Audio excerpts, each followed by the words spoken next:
Okay, let's discuss this Obama-Russian hoax thing, and we're going to discuss it kind of in a more broad term about communists and how they view power versus how we view power, because we get something wrong about them all the time, and we'll get to that in a moment. Before we do that, though, let's focus on what the deal is. Now, you are a hyper-informed person.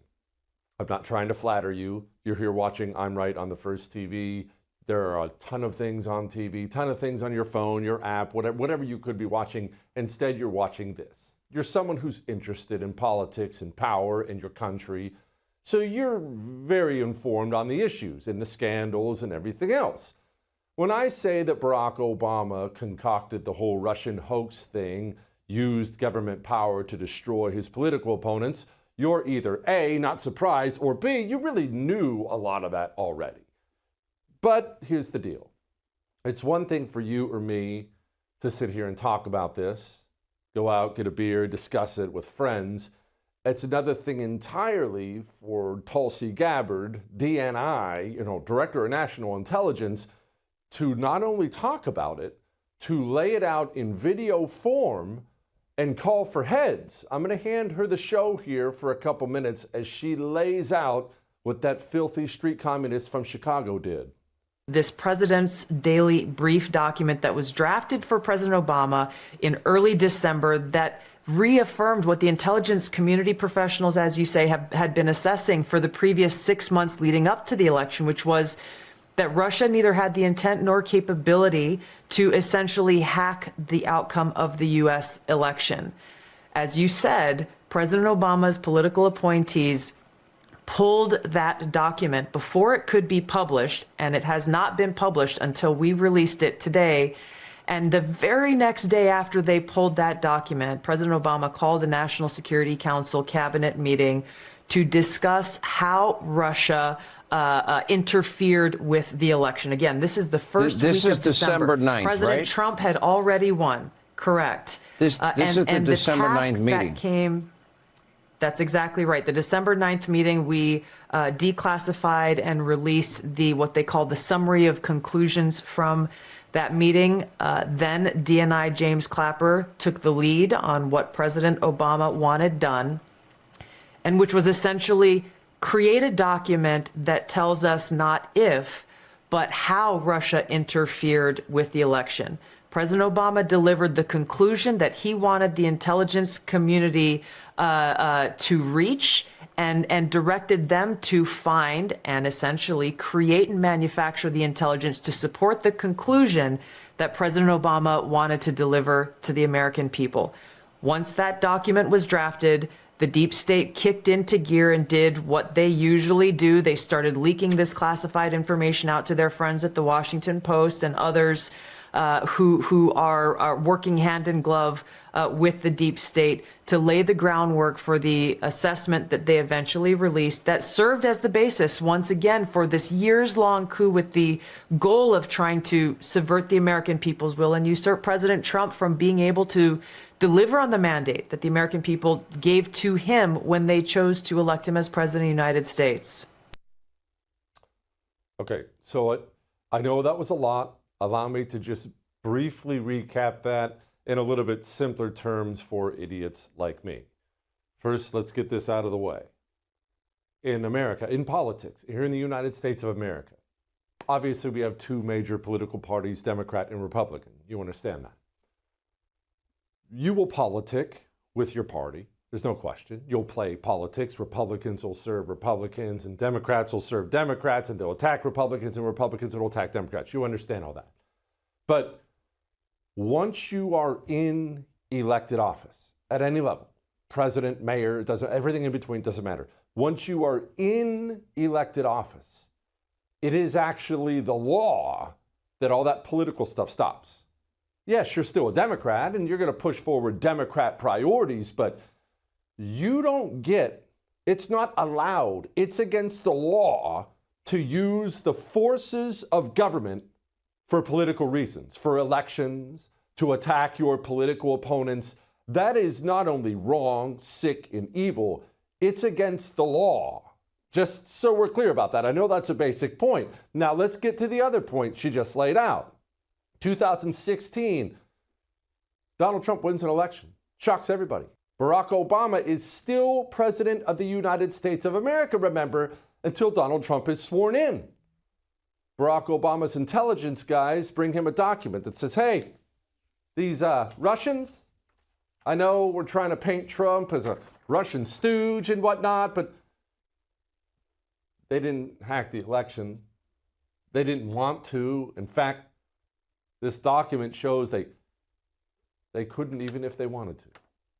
Barack Obama says, oh, okay, throw that in the paper shredder and bring me back intelligence that proves they did. And then they did, meaning the intelligence community cooked the books, invented intelligence to smear Donald Trump as a Russian agent, Vladimir Putin. This not only unleashed the intelligence community against Donald Trump by pretending he's some foreign spy lawbreaker, it also allowed the American media to beat you over the face with things like this every single day. There is circumstantial evidence of collusion. It's super obvious already. He is a Russian asset. He is clearly a Russian asset. The president is acting like he is the asset for Russia. Back then, my biggest fear was we had elected an asset of the Russian government who would sell out America at every opportunity just to save his own hide. My biggest fear now is that I was right. Do you still believe the president could be a Russian asset? I think it's possible. It is a possibility, and I would add to that caveat that whether witting or unwitting. And that is a really painful thing to say. Now, as I just explained, I know it was an obvious point, you're not allowed to politic with your position in government. I'll tell you a quick story before we go to Tulsi Gabbard. Back when I was running for Congress and losing 2 elections, I had to fly back to D.C. and try to meet with various congressmen and senators, trying to get endorsements, get them to write a campaign a check, something like that, get some campaign donations out of them. Did you know that I was not allowed to take those meetings, asking for endorsements and money? I was not allowed to take those meetings in the government building, not on Capitol Hill, not in the congressional offices. Why? The congressional office is not a Republican office. That office is an official office of the United States government. And I can't go meet with him in a government office on government time and politic for Republicans. It's wrong. It's against the law. What Barack Obama did is against the law. Here's Tulsi Gabbard. To me, it sounds like you have appointed powerful bureaucrats that just flat out created a narrative that was false to undermine a duly elected president. Now, if that's not a grand conspiracy, I don't know what would be. Do you see crimes here? I do, Sean, and I'm referring all of these documents that we have found and uncovered, referring them to the Department of Justice for further investigation, accountability and action, not just investigation, but action. Accountability has to take place. The American people's ability to have faith and trust in the integrity of our democratic republic is literally what's at stake, and therefore the future of our ability to exist as the country that we know it. This accountability is critical to make sure that this never happens again. Okay, she sounds good. I'm going to leave the facts of the case now because, well, I'll just lay this out for you. Now it's up to Pam Bondi. Tulsi Gabbard did the right thing. She exposed the criminals. She exposed the crimes. She handed these documents over. She handed everything over to the DOJ. Now, no more excuse time for Pam Bondi. No more Fox News interviews. No more nothing. No sitting down with the president and having him pat her on the back. Now's Pam Bondi's test. Send government people to prison over this or you're a failure. Period. End of story. All that aside, this is actually the point I wanted to get to. Okay, Obama, his cronies, they broke the law. They used government power against their political opponents. But here's something the right doesn't quite understand because we don't think like this. We don't share their values. For a communist, he would never dream of doing anything but that. Remember, he's not only a destroyer, he believes in using government power to reward his friends and punish his enemies. So law, no law, wrong, these things don't enter his mind. And this applies to so much more than Barack Obama. This is what we have never gotten because we don't look at power this way. And I'm glad we don't, by the way. But when the communist takes power at any level, it could be your child's second grade teacher. She's going to use every bit of power she has to push forward the revolution. If she's the FBI director, she will push forward the revolution. If she's the president, she will push forward the revolution. And these limits on what she should be doing with power, honestly, they seem infantile to the communist. The communist will use his or her power wherever you give it to them, and the power is always used for the revolution. If you allow them into your company, into your place of business, they will figure out a way to use your business for the revolution. That is what we are up against. For a communist like Barack Obama, mentored by people like Frank Marshall Davis, who actually had a communist card, he actually has a number. Barack Obama was raised, nurtured by communists. People wonder how so much damage has been done since he walked in there. He walked in there, and for 8 years, he filled every part of this government up with other communists who have no time for laws or restrictions on power. They are fighting a revolution from within our government, and many, I would argue most of them are still right there. So how do we stop it? Well, I just brought up Pam Bondi. Here's the ugly truth. As you've heard me say many times before, communists only understand fear and pain. You're not going to appeal to their morality. Hey, that was wrong. They're going to laugh in your face. They don't care about things like that. People have to go to prison now because those communists are still in the government, and they will do the same thing again and again and again and again and again unless they look at what happens to the last people who did it and say, ooh, oh man, Clapper's in prison. I don't want that to happen to me. I better not do this. Fear and pain is all they understand. Time for Pam Bondi to give it to them. All that may have made you uncomfortable, but I am right. You know, I ever tell you about the time Pure Talk came down to see me down here in Houston? Now, I've had a lot of meetings with different advertisers and partners at the show. I've never had a meeting where they brought Medal of Honor recipients. Pure Talk and the veterans community, they're like this. When Pure Talk does profitable or non-profitable things, I guess I'll say, when they give back, like corporations do, Pure Talk cares about the vets, getting them back on their feet, medical care. They gave them flags for Independence Day.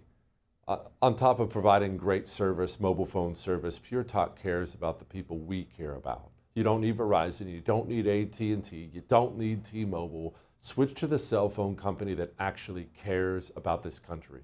You can get a new phone or keep your phone. They make it easy at Pure Talk. puretalk.com/JesseTV.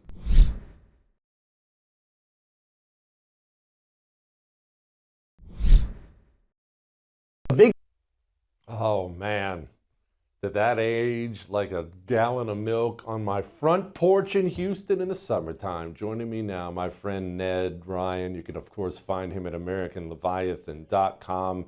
Ned, I am so enjoying this. I'm totally cynical that anyone's actually going to go to prison because no one ever does, but I'm still enjoying this. I have to tell you, I'm quietly optimistic that someone and actually multiple people are going to be prosecuted for what they did in this treasonous conspiracy. Jesse, what Tulsi Gabbard said on Friday is that they have over 100 documents that actually link to President Obama actually directing this entire conspiracy out of the Oval Office, something that we've suspected for 8 years, that this really would end up in the Oval Office with Barack Obama and Joe Biden, John Brennan, James Comey, a criminal conspiracy, slow-moving coup against Donald J. Trump, in which they not only attempted to destroy the peaceful transfer of power, but tried to take out Donald J. Trump. So I think there's going to be enough evidence. And I would remind people the statute of limitations only begins on a criminal conspiracy when that conspiracy is disavowed, or in the last case of perjury. And so I would argue in the spring of 23, when John Brennan perjured himself in front of Congress and said he had nothing to do with putting the fake Steele dossier in the 2017 Intel Community Assessment, he perjured himself per the documents that current CIA Director John Ratcliffe just released a few weeks ago.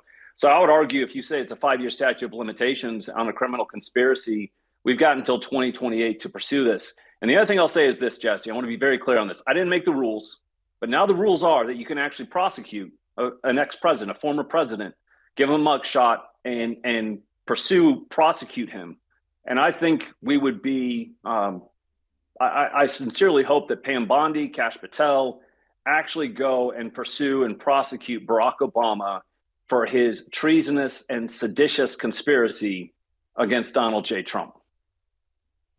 Yeah, I do too. Ned, don't give me hope. Don't give me hope. And I'll tell you why. Because I have a little bit too. Like, it's just this twinkling little bit of hope in the back of my mind, because when you have the DNI director laying the documents all out and essentially spoon feeding this to Pam Bondi, I've wanted government people to go to prison for so long, it almost feels like we have a chance here. But then you say words like perjury, Ned, and that sounds like a slap on the wrist to me. Who can go to prison for how long? Well, it all depends on how far they pursue this, and obviously what they're going after is conspiracy. They have to go to jail. Jesse, I mean, the fact of the matter is this, in some ways, isn't really about them. It's about the foundational principles of this country. Rule of law, equal application of the law. Obviously, you don't break the law from those positions of power and abuse public trust. I mean, there's a lot of fundamental things here that I think really will decide who are we as a people, we are as a country, our government 20 years from now.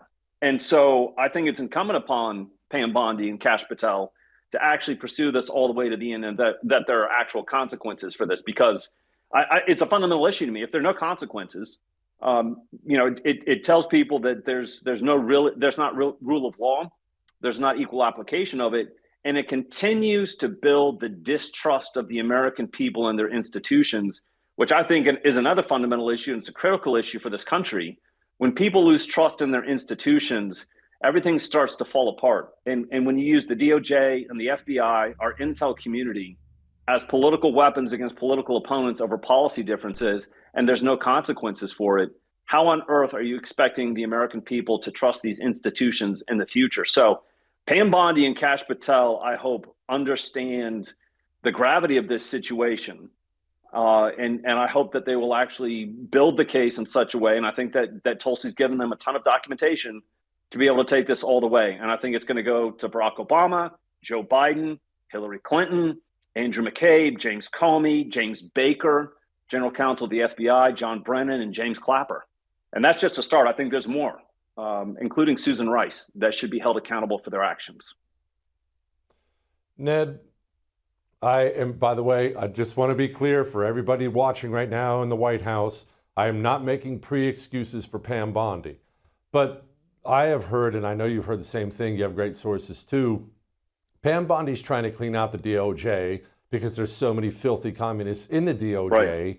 And I have heard that she's having a very difficult time filling those positions because no lawyer wants their life destroyed for defending Donald Trump and working for Pam Bondi.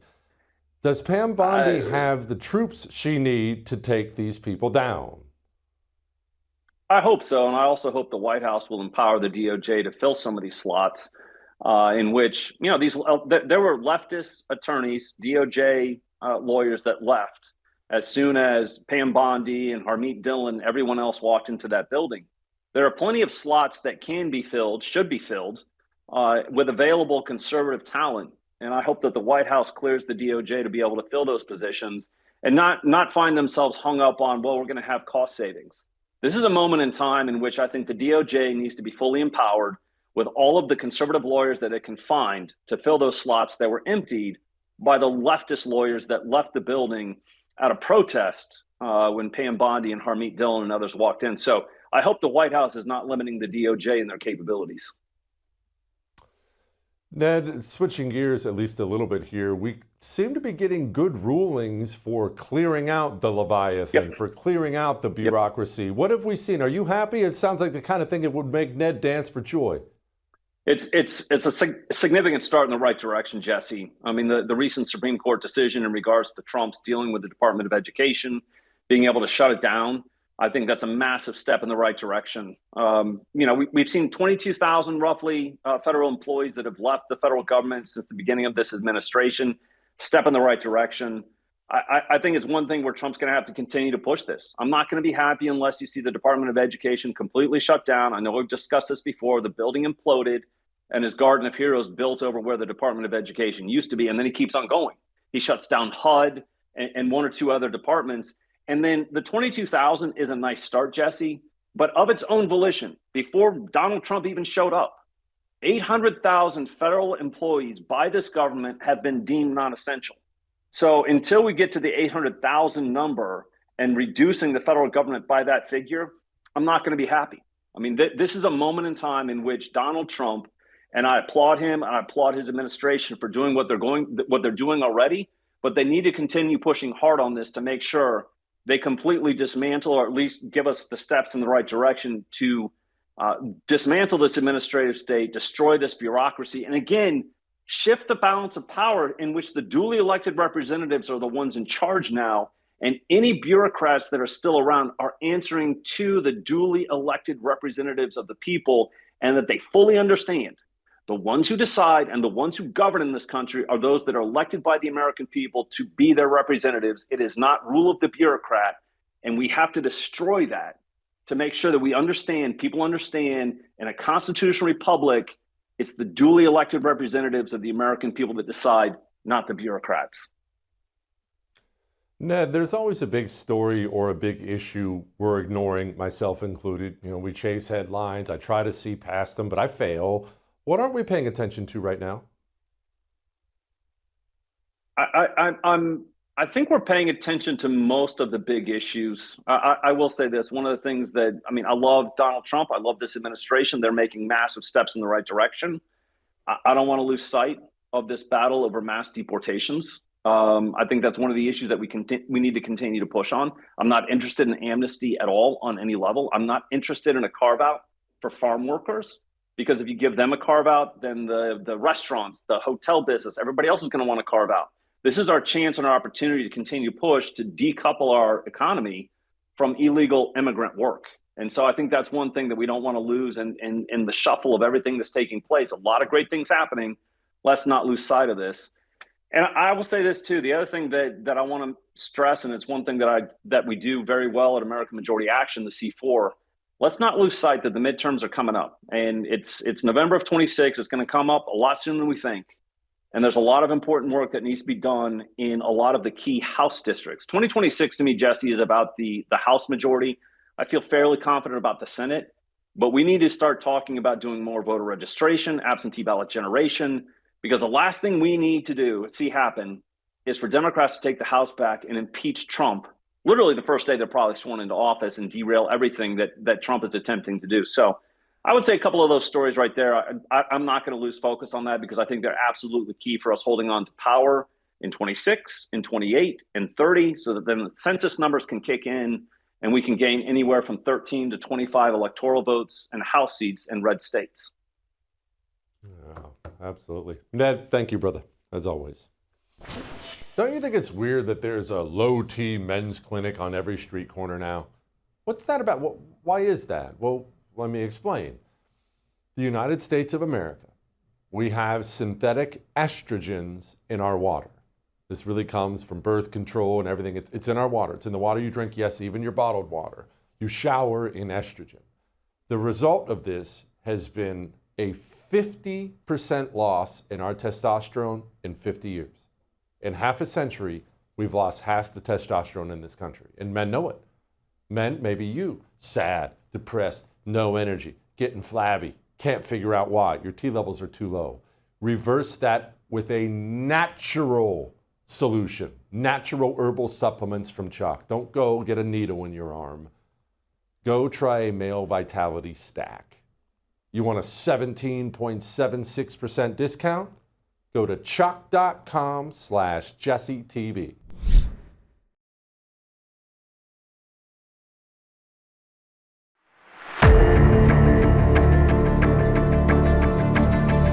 There is irrefutable evidence that detail how President Obama and his national security team directed the creation of an intelligence community assessment that they knew was false.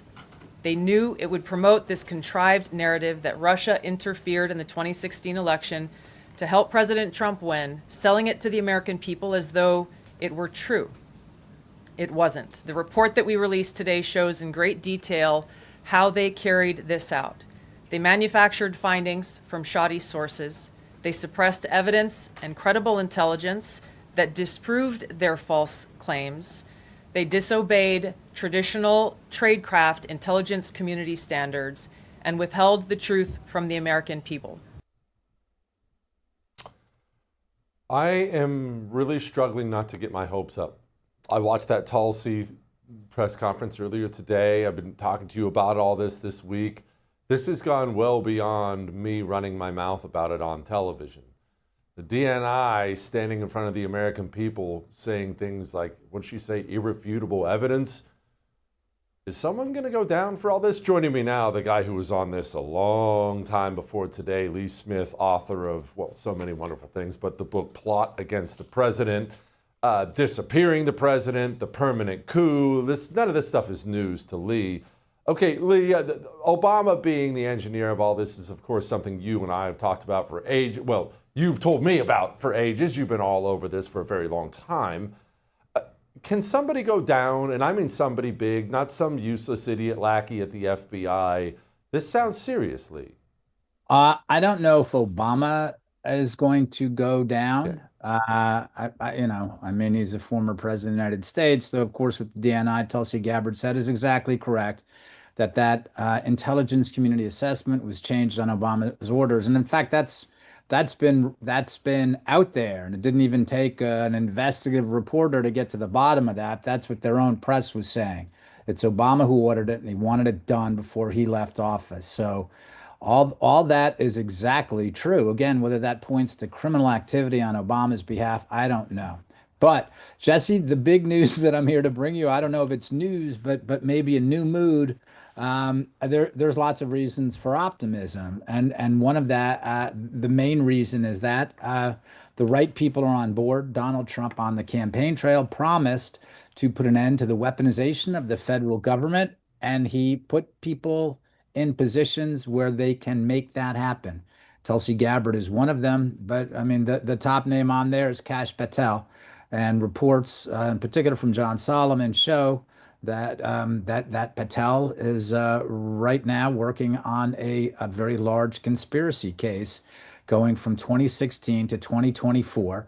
And I want to remind people, when Kash Patel was lead investigator for Devin Nunes's House Intelligence Committee, they made several referrals to the DOJ in April 2019, and one of those referrals included a large conspiracy case. Now, one of the good things about the conspiracy case, I don't want to get too far into details, not being a lawyer, but my understanding is that one of the important things about a conspiracy case is there's lots of different things in there that would allow you to get around statute of limitations. So again, Jesse, I know you don't want to play this role, and I don't want to play this role either of Pollyanna, but again, there's reason to be optimistic, and that's why Donald Trump was why Donald Trump won the popular vote in November 2024, because he gave people optimism about a lot of different things, and certainly this is one of them. So yeah, I'm certainly hopeful. Okay, Lee, I'm going to ask you something. It may sound a little odd, but I'm asking this because you're an expert on this stuff, and I am not. You've written books on it. You've been talking about it for a very long time. Barack Obama, post-election, okay, so they've lost.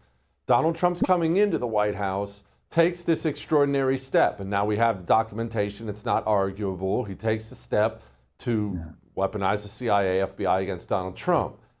Now, Obama's a lot of things, but a moron is not one of them. How could he ever imagine that he wouldn't eventually get caught for this when he's about to lose power. It's not like he's doing this when he just won an election. Donald Trump just won the election. Why would you take a step like that? Well, I mean, one argument that people make is the actual Obama. Look, there are two different parts to Russiagate here, right?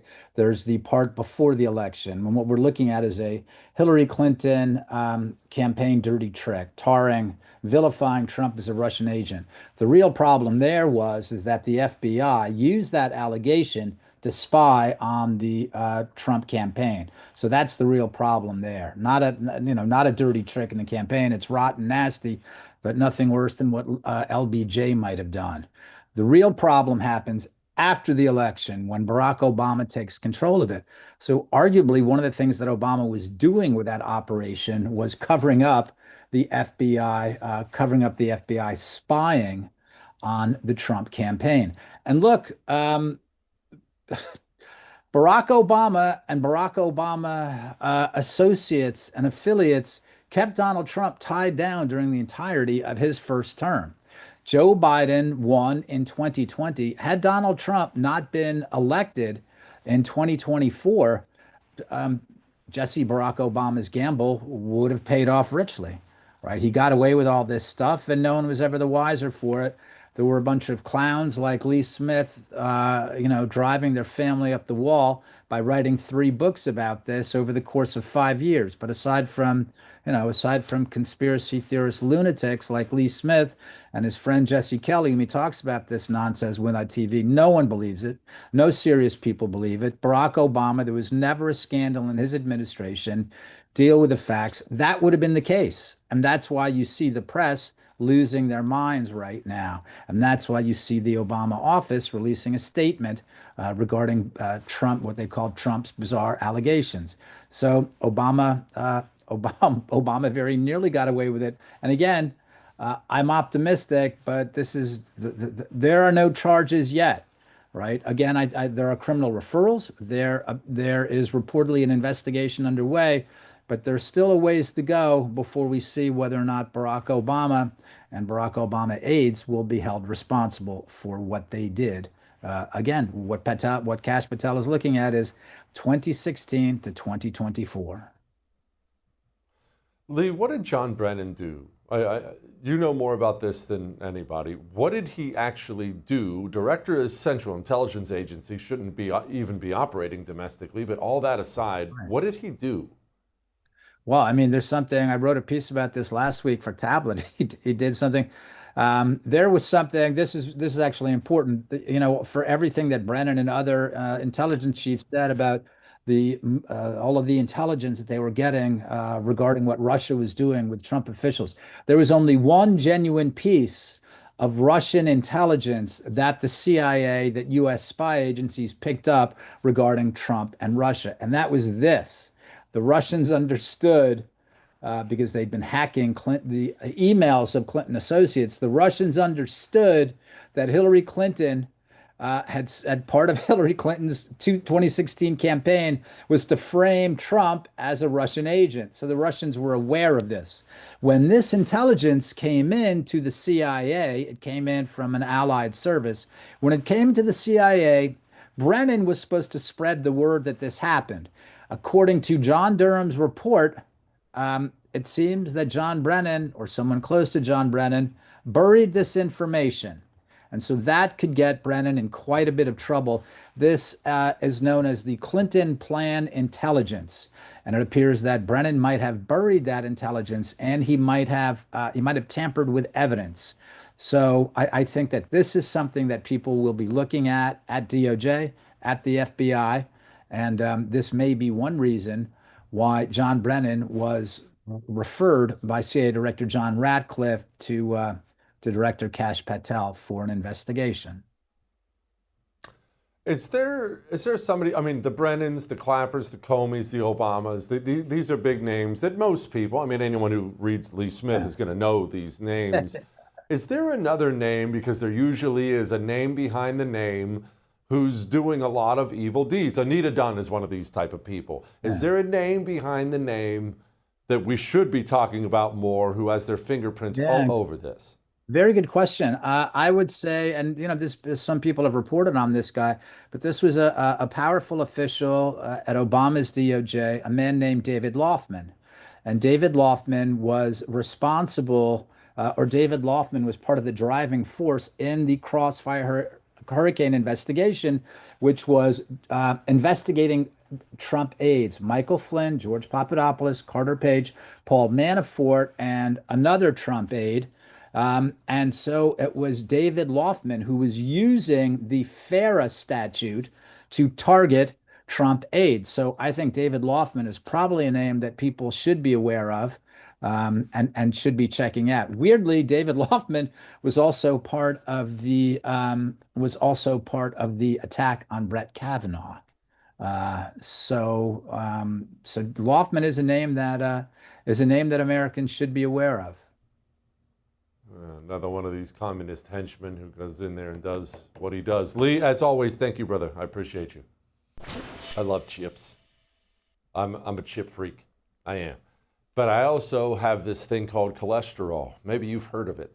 And so when I go to the doctor and I get my blood work done, he's normally leaning on me about that. So what do? I'm not going to not eat chips. What do I do? Well, I had a friend tell me about MASA chips. And I'd seen all kinds of MASA chips advertisements before, and I dismissed every one of them. And you know why? MASA chips only has 3 ingredients: corn, sea salt, and beef tallow. And they're sold as, a healthier alternative. And I immediately thought, okay, so they're gross. They're gross. I got a couple bags. It's probably my favorite chip, maybe that I've ever had in my life. I'm not even kidding. I just devour these things now. My youngest son eats worse than I do, devours these things now. This is from me, Unhealthy Jesse. Try them. You'll be healthier and you can still eat chips. MasaChips.com/JesseTV.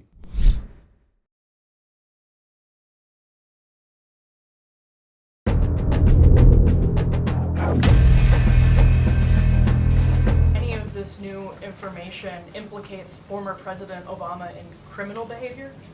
We have referred and will continue to refer all of these documents to the Department of Justice and the FBI to investigate the criminal implications of this. For even former President Obama? Correct. The evidence that we have found and that we have released directly point to President Obama leading the manufacturing of this intelligence assessment. There are multiple pieces of evidence and intelligence that confirm that fact. Okay. Well, that's really bad. And this, as we've talked about, has gone to a different level here. It's one thing for you and me to sit and talk about it. It's another thing entirely for the paperwork itself to land on Pam Bondi's desk. But, as I've told you over and over again, these people have to go to prison. But I'm not telling you they will. Powerful people oftentimes don't go down. Let's see what Josh has to say. Joining me now, my friend Josh Hammer, host of the Josh Hammer Show. Josh, let's start with Barack Obama himself, and then we'll move on to the other things. Barack Obama needs to go to prison for this, but I'm also not naive. Can he go to prison for this? Jesse, I want to be told that he can. I also think that Barack Obama's personal activity in the Russia collusion delusion is irrefutable and undeniable, as many like Lee Smith have been saying for many, many years. And now Tulsi Gabbard is finally revealing, for all to see, and with this tremendous public service of the declassification. But I do not see it happening unless there is something glaring that I am missing. And I don't think that I'm missing anything quite that glaring. This is a pretty straightforward application of the U.S. Supreme Court case that just came down this past summer. We just did this idea of trying to prosecute a former president. In that case, it was President Donald J. Trump. We got to the Supreme Court. We had the case Trump versus the United States. The court, as many of us predicted, kind of gives us this multi-layered tier of presidential conduct. But the court said very clearly that there is absolute immunity from future criminal prosecution for any actions that were taken in office for core presidential activity. And no matter how egregious the underlying conduct is here, and it is deeply, deeply offensive and egregious, it is nonetheless core presidential activity. I hate to say it because it involves the direction of the IC, of the intelligence community, the CIA, the FBI, NSA. I mean, this is bread and butter Article 2 presidential power type stuff. So I'm open to the other arguments. I would love to be proven wrong, but I tend to be a realist about these things, and I love to give people false hope, so I just don't see it happening, unfortunately. No, I love that you're a realist, Josh. I do. Let me play the very uneducated, angry citizen, and I don't have to play that. That's exactly what I am. So you are telling me that a president is allowed to create false information using the Central Intelligence Agency, attack his political opponents with that, and he still has immunity from doing that?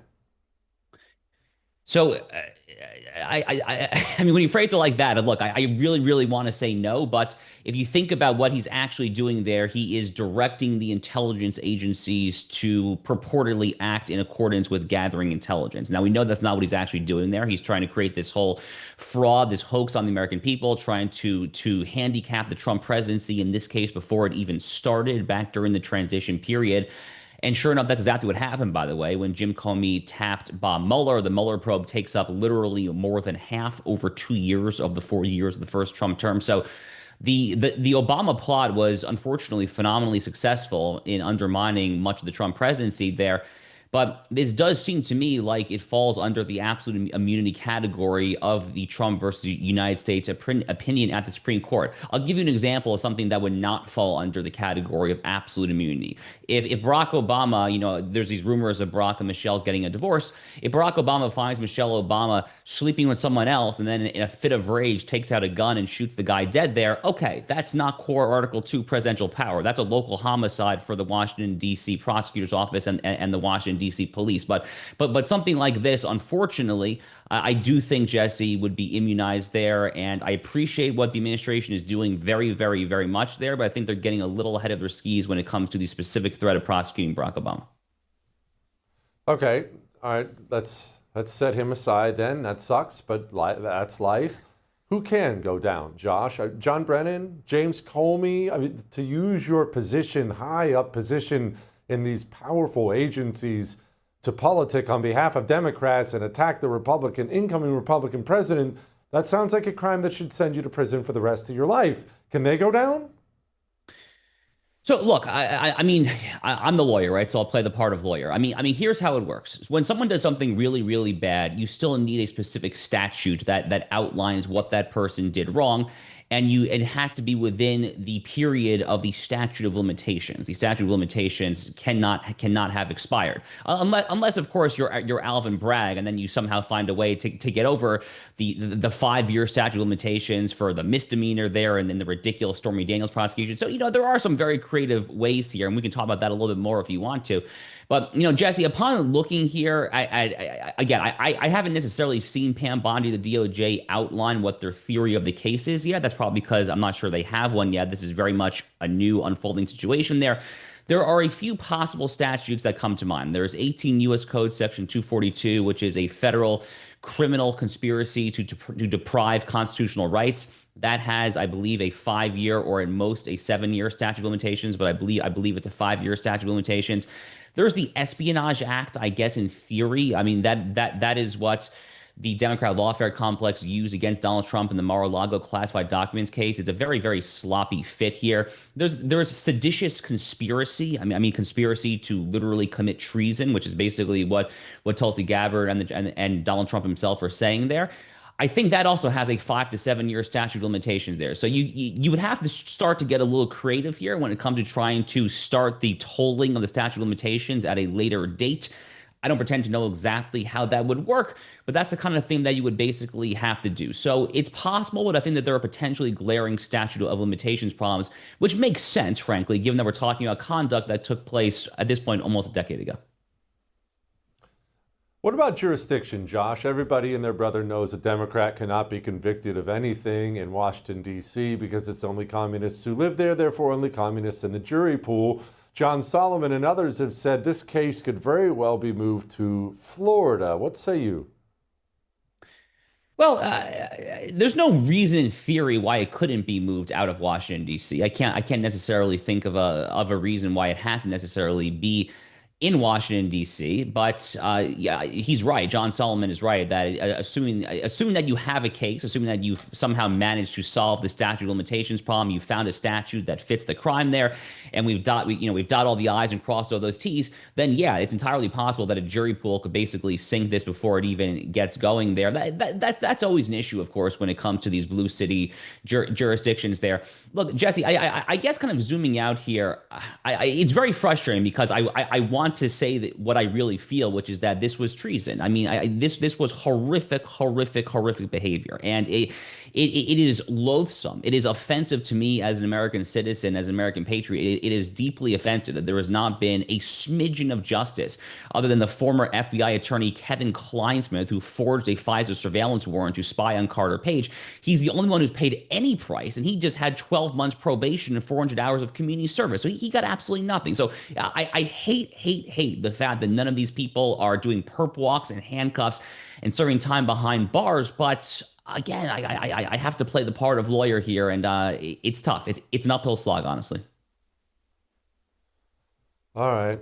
Does Pam Bondi have the chops to try this case, or is she going to have to go special counsel? This seems to me like it would be a good fit for a special counsel. If the DNI Tulsi Gabbard is as serious as she seems to be about all the declassifications, which we've seen a lot of this thus far, it kind of corroborates much of what we've already known for years about the extent to which John Brennan and others were involved there. And this really is, indeed, this is one of the biggest scandals in modern American political history there. It is absolutely the kind of situation where a special counsel would be called for. Now, it's worth noting, and I'll just flag it, that we've kind of sort of already been down this road before. It was the Durham probe. This is back when the former U.S. Attorney for Connecticut, John Durham, when he was called in to be a special counsel to do exactly this back during the first Trump term. And ultimately, John Durham came back with a conclusion that was basically a lame duck, where he didn't actually end up recommending any specific criminal prosecution. So there's a potential risk here of deja vu. You know, the great New York Yankees catcher Yogi Berra might have called it deja vu all over again. But there have been new developments between the Durham probe and now when it comes to what Tulsi has declassified. So I think that's probably the way to go here. But again, I'm very hesitant to get the people's hopes up there because we have kind of tried this already with the Durham probe, and the Durham probe was basically a big fat nothing burger, unfortunately.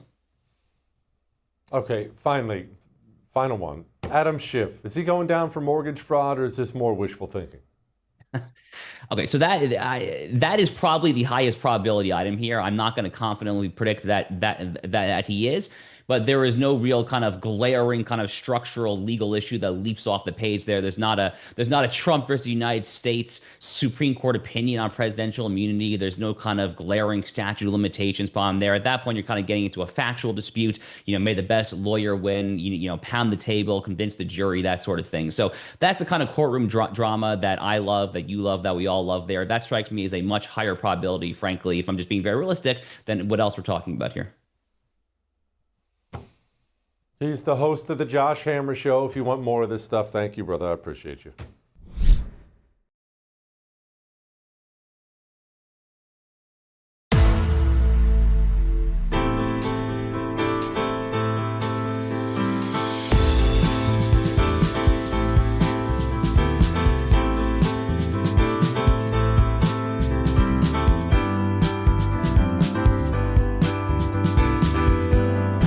Gabbard is simply an opportunist in this play, right?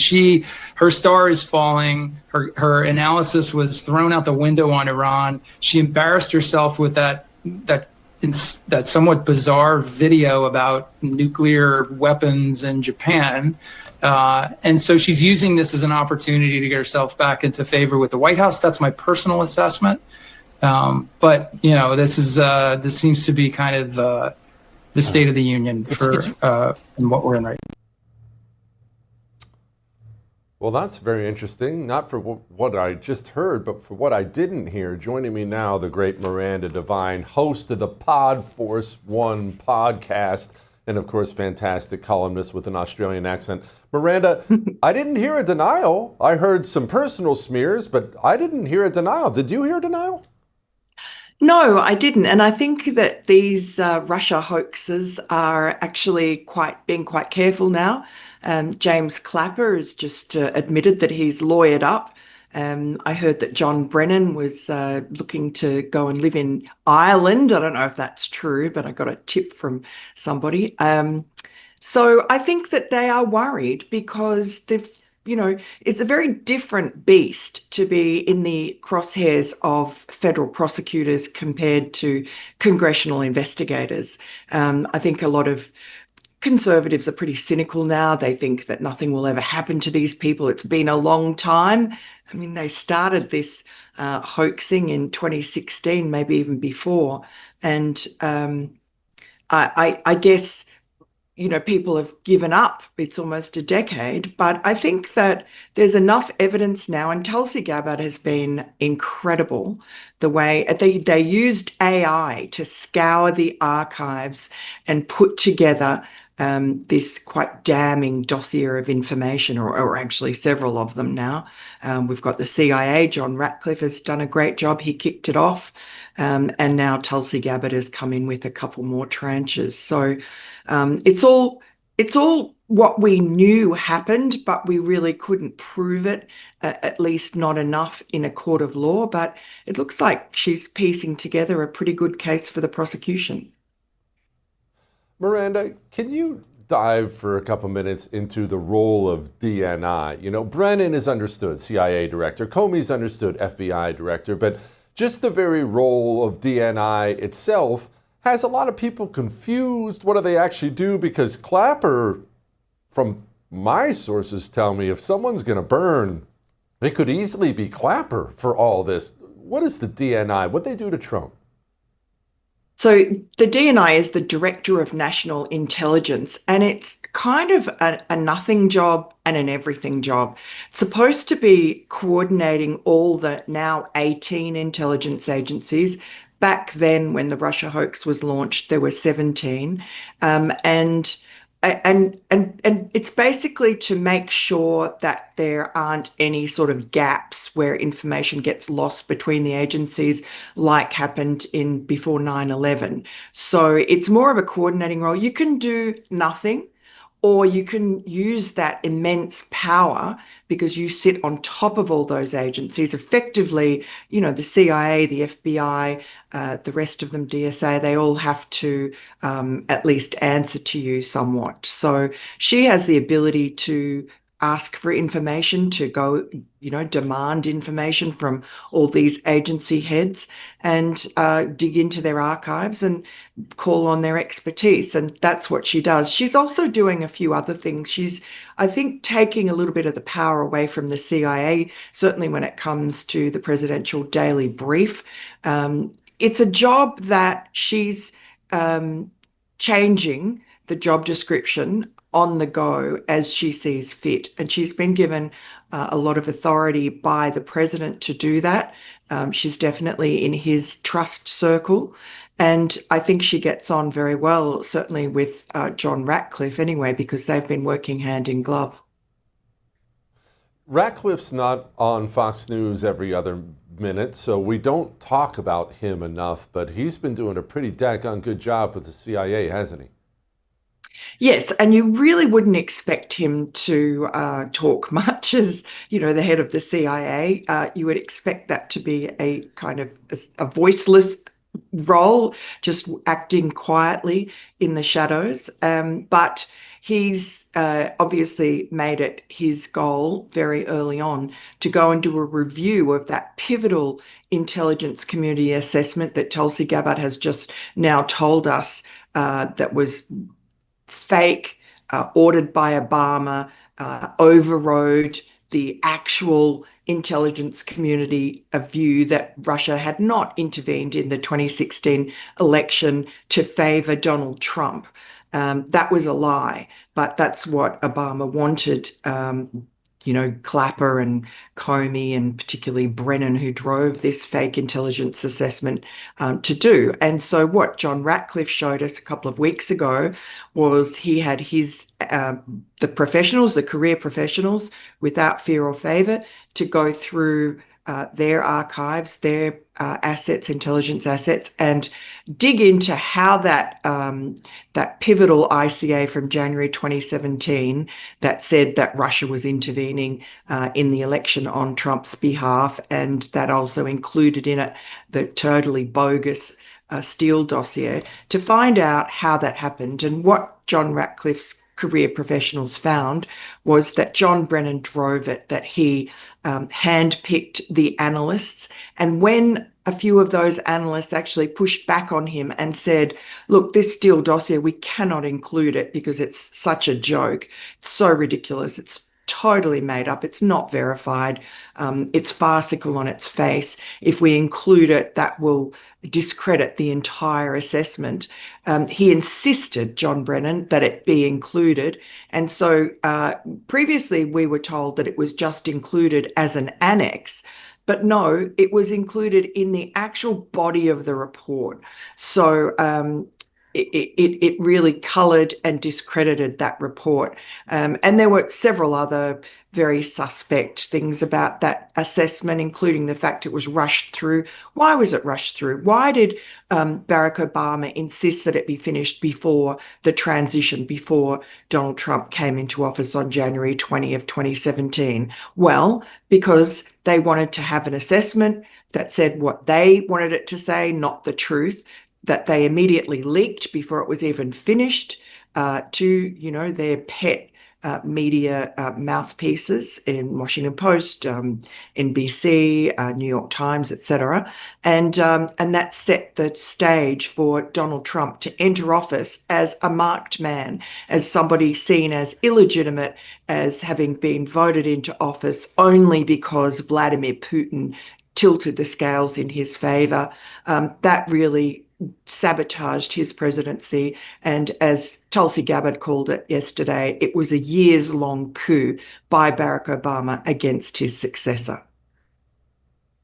Gosh, what an ugly, freaking tangled web we weave. All right, Miranda, I cannot let you go before asking about New York, a city I dearly love. I believe it's a city you call home. And to say I'm a little bit afraid of the upcoming election would be to put it quite mildly. Is this young commie freak going to win? Well, I mean, all the smart money is on his winning because, look, every single New York mayoral election since I've been here has been won by the narrowest of margins, like turnouts of, 10, 15%. So New Yorkers are just, I don't know, apathetic. I don't know why. We watch the city fall down around us from the time of de Blasio after the great reigns of Giuliani and Bloomberg. I think everyone just rested on their laurels and thought that this was, the safest big city and everything would run itself. But de Blasio showed us in his 2 terms what a disaster he could be. And then Eric Adams has been an improvement, but that's from a very low base. He's no Giuliani. But anyway, look, he's a hell of a lot better than Mamdani would be, but he's very unpopular. I think that what I think was a stitched up lawfare against him by the Biden administration has really damaged him, plus the fact he hasn't achieved all that much, plus the fact that New York's a sanctuary city and these illegal aliens just infest the place and are sucking the taxpayer dry, still ensconced in these 4-star hotels around Midtown. He seems powerless to do much about it. So that's a problem. And then you have Mamdani, disaster. But you also have Cuomo, who's splitting the independent vote with Adams. And then you have Curtis Sliwa, who's run before for the Republicans, doesn't really seem to be mounting. Look, the polls, to be fair, I don't want to be unfair to him. The polls show him climbing and he is working hard. I'm just not sure if he is in a bit of a stale offering. But I'm going to give him the benefit of the doubt. But still, with the three of them as the non-Mamdani vote, splitting what little vote there is that bothers turning out, it just looks like Mamdani Mamdani, I can never pronounce his name properly, it will just swoop in and be the accidental mayor yet again, like de Blasio. Oh, God have mercy. Miranda, thank you. I appreciate it.